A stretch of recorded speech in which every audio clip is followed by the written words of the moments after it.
Alright, I thought I'd do a short video about this Malamoo Mega.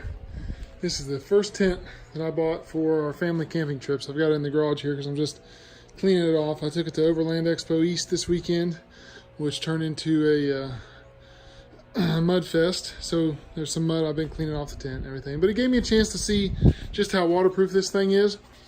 I woke up Friday morning, about 5 a.m., to some pouring down rain.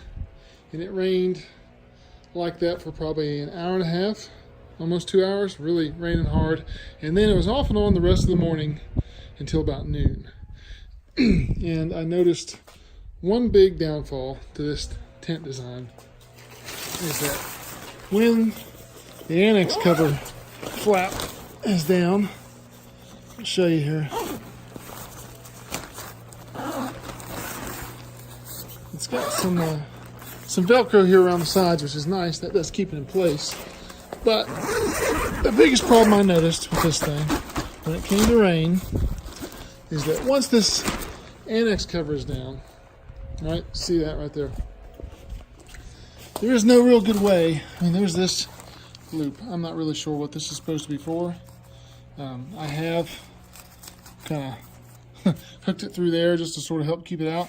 I thought about putting another tent stake down so that I can hook this to it. You're not really supposed to, according to the instructions, you're not supposed to put tent stake down where it will hit directly on this rod, this structural rod. So what happened was, got a lot of rain. As you can see, that just pushes in, and I woke up, it had rained a lot in the annex. Luckily, the way this tent's made, there's a mesh all the way around the floor here that, I picked up on the inside of the floor a little bit and allowed the water to run out through that. And then what I did was I took a rolled up towel and I stuck a rolled up towel underneath this portion of the perimeter, and that kept it up.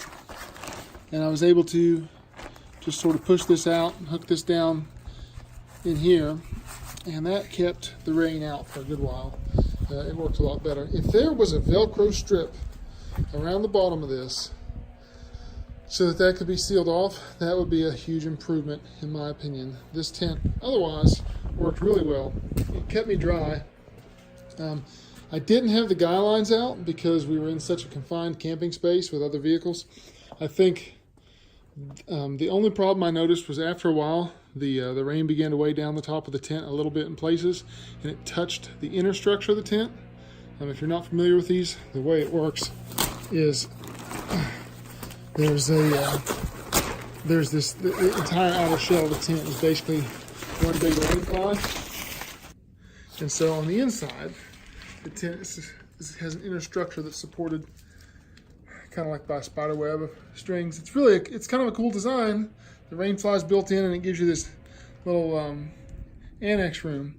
But eventually, without the guy lines down, which is probably something I should have done, or I definitely would have done if I had more space, the outer shell of the tent, the rain fly, ended up coming down in places and touching the inner shell.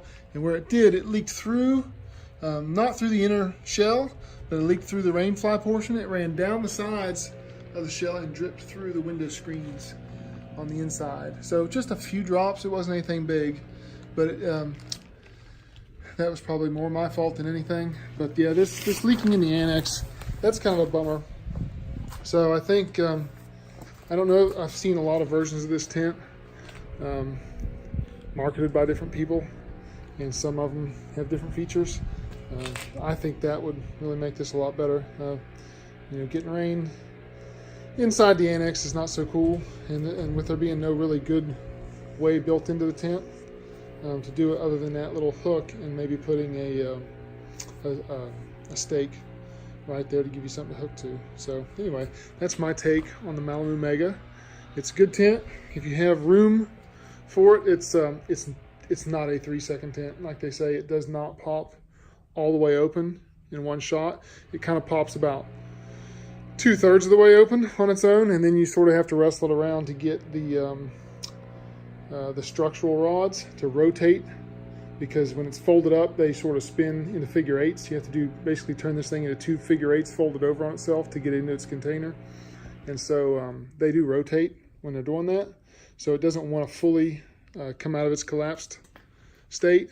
which, you know, it's no big deal. It's still a really easy tent to set up, and it only takes one person. But it doesn't just pop right up into this shape. Otherwise, it's been a good tent.